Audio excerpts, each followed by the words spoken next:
Yes, ndabasuje nanabifuriza ibihe byiza mwe mukunda ibiganiro binyurano kuri Nepo TV official. Narababwiye ni mujya mubona nje nka gutya mujye mumenya ko hari breaking news. Ni breaking news teyite niki kiri kuvugwa muri Rayon Sport, nicyo nje kugira ngo tugende tureba.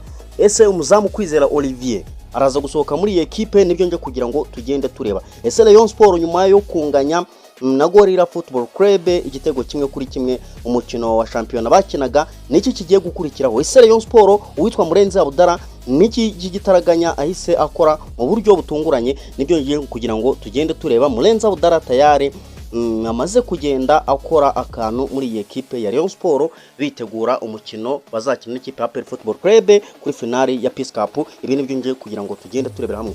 Si muri ubwo mvuze muri equipe ya Rayon Sport rero binyerekeze no muri equipe ya APR Football Club, naho wakwibaza utibagaze gute ubuyobozi bw'iyi equipe nyuma yaho bamaze gukina uyu mukino bakinaga n'ikipe ya Rutsiro nubwo utararangira match ikitararangira, ariko ni APR yamaze gutsinda ibitego bibiri cya William Togwemere ndetse na Sheikh Jibril Watara.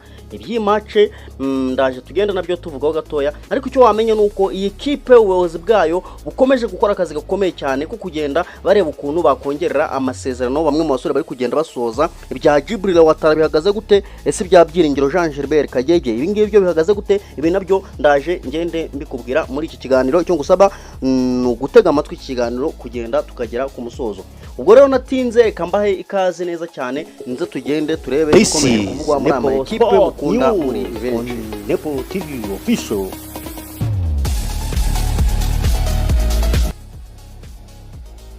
Okay, nta gutinda reka dutangire tudatinza cyane, ariko munyemerere gatoya mbanze mbatambagize mbanyuze hariya ku mugabane w'Uburayi. Ku mugabane w'Uburayi naho habakomeje kugenda havugwa ibintu byinshi bigiye bitandukanye. Reka duhere mu gihugu cya Saudi Arabia. Ikipe ya Al Nassr ya Cristiano Ronaldo ni ikipe kuri uyu wa gatandatu washize, ni ikipe yashoboraga kwandika amateka yo kuba yatwara igikombe. Ni igikombe bakinaga n'ikipe yo mu Buyapani bita Gamba Osaka. Ni umukino wabaye cyangwa se wabaye ejo ku gatandatu nyine uba saa 1:45 z'i Kigali. Ni umukino waje kurangira niyo bita AFC Champions League. Ni umukino waje kuba urangira ikipe ya Gamba Osaka itsinze ikipe ya Al Nassr ya Cristiano Ronaldo igitego kimwe ku busa. Cristiano Ronaldo aza kugenda abura igikombe muri ubwo buryo. Nicyo naba ngiye nkubwiye. Ikindi kintu wamenya twuze cyane ara ku mugabane w'Uburayi ni update mbangiye mbazaniya, ni ikipe ya Aston Villa yamaze kubona tayari tike yo gukina imikino ya UEFA Champions League. Ni mu mukino batsinze n'ikipe ya Liverpool ibitego 4-2 ku munsi wa 37 w'iyi shampiyona. Ubwo ikipe ya Aston Villa nkuko nambikubwiye ihitigira amanota 62 irusha amanota 3 yose ikipe ya Liverpool iyikurikiye. Aston Villa igenda irushaho kwitwara neza cyane. Ubwo naravanga mu gihugu cy'Ubwongereza cyo wamenya ni ikipe ya Arsenal n'ubundi kiyoboye irusha Man City amanota 2, Man City ubwo ni ya kabiri. Ikindi kintu ni ikipe ya Man United Iron from Man United yongeye kwigaragaza neza cyane mu mukino wari ukubahuza n'ikipe ya Nottingham Forest. Mu mukino wangiye ikipe ya Man itsinze ibitego 3-2. Man U ihitrisanga iri ku mwanya wa gatatu n'amanota 68, ubwo Man City 77 ndetse na Arsenal ifite 79. Icyo wamenya ni ibitego bya Man U byatsinzwe n'abari mu Lukshaw ku munota wa 5, hanyuma Mateus Cunha ku munota 55 ndetse n'uwitwa Brian Mbeumo ku munota 76, mu gihe ibitego cyangwa se ibitego bya Nottingham Forest byiro yatsinzwe no bita Marathon n'uwo bita Gibbs White cyangwa se Gibbs White n'uwo waje kubatsinda ku munota 78. Biza kurangira match ikipe ya Man U bisa igeze ku mwanya wa gatatu. Ubwo ikindi kintu wamenya muri no match cyaranze match ni witwa Bruno Fernandes nawe waje gucagashyirwa ka Thierry Henry ndetse Kevin De Bruyne batanze imipira ivamo ibitego ugera kuri 20 mu mwaka umwe w'imikino muri Premier League. Uyu munya Portugal rero ukina Manchester United nawe yaje kubigeraho kubera ko muri no mukino nawe yaje kuba atangamo umupira wavuye mu gitego ubwo batsindaga nyine ikipe ya Nottingham bitego 3-2 nkuko nari mbikubwiye. Nicyo naba nkubwiye hariya mu gihugu cy'Ubwongereza, nicyo wagenda umenya. Kindi mu gihugu cy'Ubwongereza ubwo nakomoje kuri Man City nayo rekanye vuga gatoya ni ikipe yongeye gutwara FA Cup batsinze ikipe ya Chelsea umunota ku giterane cy'igitego kimwe, ni igitego kimwe ku busa kabisa batsinda ikipe ya Chelsea. Ni igitego cyatsinzwe ku minota 72 gitsinzwe n'uwitwa Antoine Semenyo. Ikipe iza kugenda itwara igikombe cyayo cya 7 cya FA Cup, kikaba cya 20. Ubwo ni igikombe cya 7 bari kumwe n'uwitwa Pepe Guardiola. Oya, ni igikombe cya 3 batwaranye n'umutoza Pepe Guardiola, nicyo wagenda umenya. Ubwo rero binyerekeze bihita bitwerekeza twerekeze mw'abantu mwe, twihute cyane twe gutinda, reka twerekeze muri Afrika update gato. Muri Afrika icyo wamenya nuko ni umukino wa CAF Champions League uri kuba uyu munsi, cyangwa se uri buze gukinwa uyu munsi.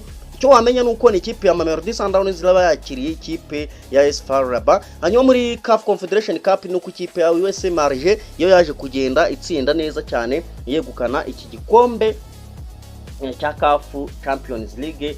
USM Alger yaje kugenda yitwara neza cyane, itsinze ikipe ya Zamalek hariya mu gihugu cya Misiri. Nibyo waba ugiye umenye. Ubwo natinze cyane, reka tuze mw'abantu mwe duhereye mu cyiciro cya kabiri. Mu cyiciro cya kabiri cyo wamenya nuko ama ekipe yabonye qualification yo gukina icyiciro cya mbere ni ikipe ya Sunrise yaje kugenda itwara igikombe nyuma yo gutsinda kipe ya Etoile de l'Est ibitego 2-1. Indi kipe yazamutse mu cyiciro cya mbere ni ikipe bita Unity kabisa, nayo yaje kuzamuka mu cyiciro cya mbere nyuma yaho banganyirije n'ikipe y'Intare ubusa ku busa. Iyi kipe iza kugenda izamuka mu cyiciro cya mbere. Nibyo naba nkubwiye. Ubwo rero binzane muri APR na Rayon Sport. Ubwo ngubwo gatoya rekamere muri ekipe ya Rayon Sport. Ikipe ya Rayon Sport icyo wamenya kibangutse cyane, update ya mbere wamenya muri Rayon Sport ni Rayon Sport yamaze kugenda yakira uwitwa directeur technique cyangwa se technical director, n'umugabo w'umubirigi witwa Dylan Leonard. Nicyo wagenda umenya. Dylan Leonard uyu nguyu ni umuyobozi ushinzwe ibya technique, ni umuyobozi wagiye ukora mu academy ya Paris Saint-Germain mu buryo bugiye butandukanye. Uyu niwe ugiye kuba umuyobozi ushinzwe ibya technique muri ekipe ya Rayon Sport. Icyo nicyo wagenda umenya muri ekipe ya Rayon Sport rero. Kandi nyine bihanyerekeje, icyo wamenya nuko uwitwa Murenzi Abdallah umuyobozi wa Rayon Sport nyuma yo gukora Rayon Sport inganyije na Gorilla muri championnat igitego 1-1. Ariko Rayon Sport yarukuye abakinyi bagiye batandukanye. Rayon Sport yagiye ruhura abakinyi benshi bagiye batandukanye iri kwitegura umukino wa nyuma wa Peace Cup, nkaho uwitwa Ganijuru ntiri yakinye match yarari kubaza ku ntebe y'abasimbura, ari akinyi uwitwa Benaziz Dao, uwitwa kandi Kwizera Olivier ntabwo yari yakinye umukino, n'abandi basore ba Rayon Sport bagiye batandukanye barimo basumani ntibari bakinye umukino. Iza kugenda ikoresha bamwe mu bakinyi batabanzamo cyangwa se babasimbura. Rayon Sport rero iza kugenda inganya na Gorilla Football Club igitego 1-1. Nicyo waba ugiye umenya. Ni igitego cyatsinzwe na Bedi Bigirimana uri kugenda asoza amasezerano. Nibyo ngiye kugenda nakugarukiraho muri ekipe Rayon Sport. Witwa Murenza Budara nyuma yo kubona ko abasore bamwe mu basore batagitanga umusaruro, arateganya kugenda yongerera bamwe mu basore amasezerano, hanyuma abandi akagenda barekura. Wakubaza uti abo ni bande?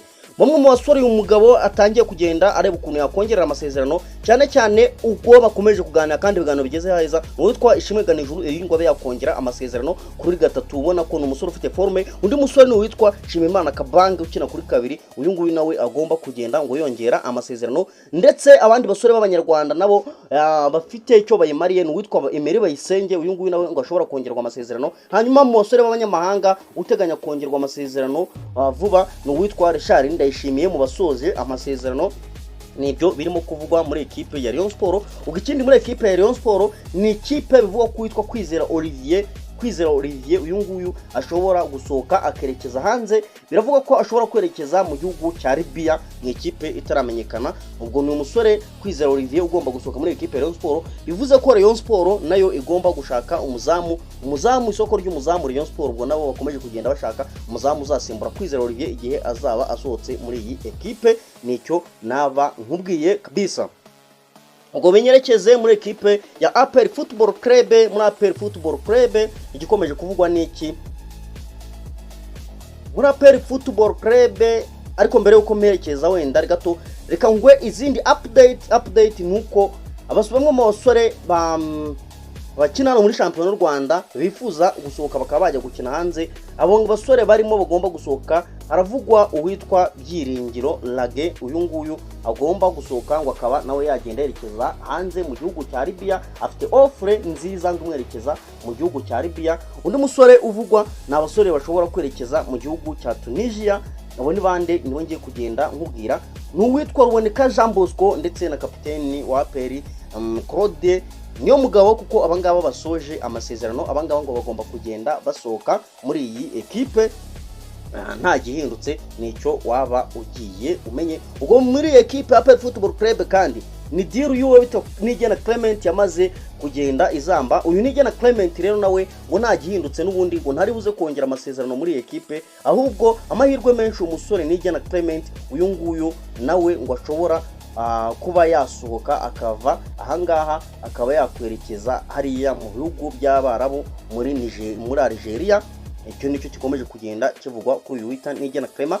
Undi musore rero muri APR cyo wamenya n'abasore bagomba kongerwa amasezerano muri ekipe nkuko nabo bari kugenda basoza, n'uwitwa Sheikh Jibril Watara ukomeje kwitwara neza kuko no munsi yaje kuba atsinda igitego cy'ikipe ya APR Football Club. Undi musore ugomba kongera amasezerano muri ekipe uvugwa n'uwitwa Byiringiro Jean Gilbert Kagege. Ayo ni babo nibo basore bagomba gusinya andi masezerano nta gihindutse muri iyi kipe ya APR Football Club. Ngibyo ibivugwa nizo breaking news, nibyo biba bigiye bigezweho cyangwa se namakuru abagiye atugeraho, natwe uko tugezeho tuba tugomba kuyatangaza turi mu bambere bisa ahangaha kuri Nepo TV official. Muzajya muhabona byinshi, wibuka kureba ko kanze subscribe niba utarekanzuye kandi ndetse kandi no kukazogera kugira ngo ibiganiro byose bijye bikugeraho uri mu bambere. Like na comment kandi ni ingenzi kuri ibiganiro dukora. Ubwo nababwiranire kambashimire cyane, Astra Vista naho ubutaha.